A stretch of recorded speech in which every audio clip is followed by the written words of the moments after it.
Hey, welcome back.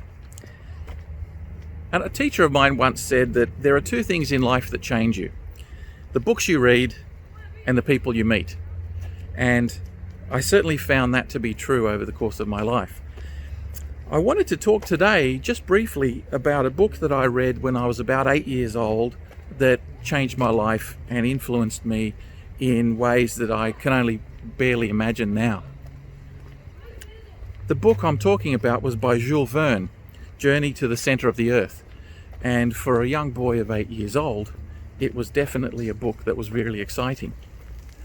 Traveling to exotic places, volcanoes, adventure, monsters, escapism in its purest form. Jules Verne was famous for writing novels that were precursors to today's science fiction. In fact, you might call it science prediction. And much was made of his work in France, but in the translations into English and some other languages, it was dumbed down to the point that it was made to seem like they were children's books. And maybe the way it was read, they certainly were, but I was entranced by it and many other of his books, which gave rise to the steampunk fashion movement. And I think he's ever been immortalized as the father of that kind of genre. I recently was wandering through an antique bookshop and came across an early copy of the book that I hadn't seen since I was a boy.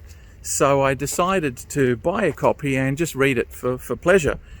And to my surprise, I had a totally different experience of it than I did when I was a boy, which I suppose is not very surprising.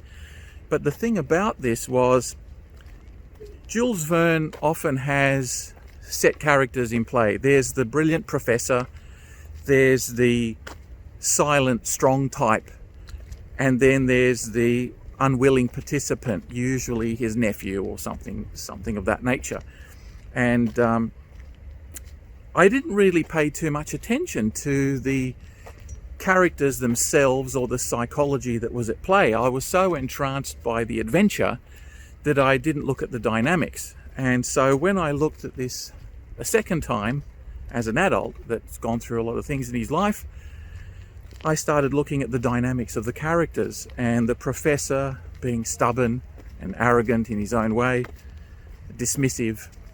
I looked at the strong, silent, non-English speaking protagonist who didn't have very much to contribute. But most interestingly of all was the nephew of the professor, who I'd never noticed as a boy, but found upon reading this book the second time that he was a whinging, whining, useless, cowardly piece of garbage. And it was quite irritating to read all the times he was trying to sabotage the journey, didn't want to go, was making excuses, was behaving in the most unmanly fashion you could imagine. So, having read the book, I still got the entertainment value that I did as a boy, but found myself looking at it through totally different eyes. And I just wanted to share that with you because I thought it was really interesting. Perhaps if you get a chance to read some of the books that really transformed you as a boy, you might look at it in a different way as a grown-up.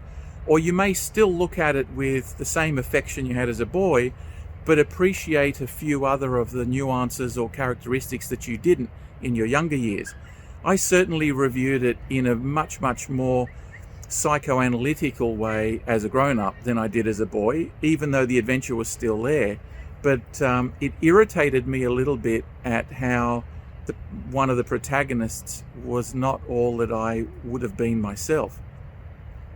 I think one of the things that bothered me was the nephew is almost the everyman. And what I mean by that is he plays the role that you should play if you were taking part in that adventure. You're not the professor, you're not the foreign weightlifting guy. You're the accompanying nephew who's meant to help out this professor in his adventures and in his science project. And as a participant, you would think that it would be an amazing adventure and you couldn't wait to go. But this particular fellow irked me because he just had no interest in participating. So there you go. It's just one of those things I thought I'd share because I still love that book very, very much, but looked at it through a slightly different lens this time.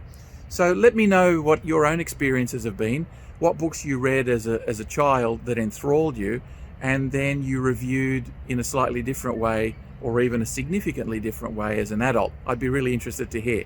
So till next time, read more books and remember to walk tall. Cheers.